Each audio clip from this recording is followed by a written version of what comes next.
જૂનાગઢ દામોદર કુંડ પર પ્રતિબંધ લગાવ્યાનો મામલો. કરણી સેના સહિત હિન્દુ સમાજમાં રોષ.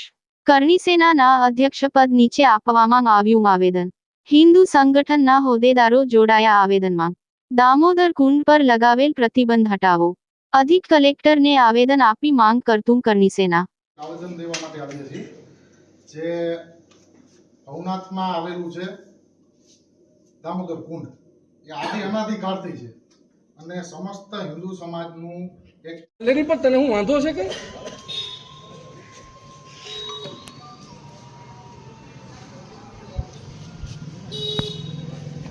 હાલો હાલો ધીમે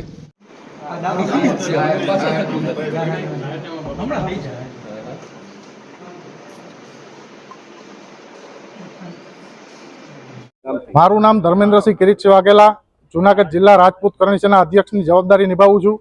અને જુનાગઢ જિલ્લામાં જે જુનાગઢના શહેરના જે હિન્દુ સમાજની બધી જ સંસ્થાઓ હારે મળી આજ જુનાગઢ કલેક્ટર કચેરીએ દામોદર કુંડ વિશે, દામોદર કુંડમાં જે ફરમાન મૂકેલું છે કે દામોદર કુંડમાં જાહેર જનતાએ જવું નહીં, એના માટે આવેદનપત્ર દેવા માટે આવેલા છીએ.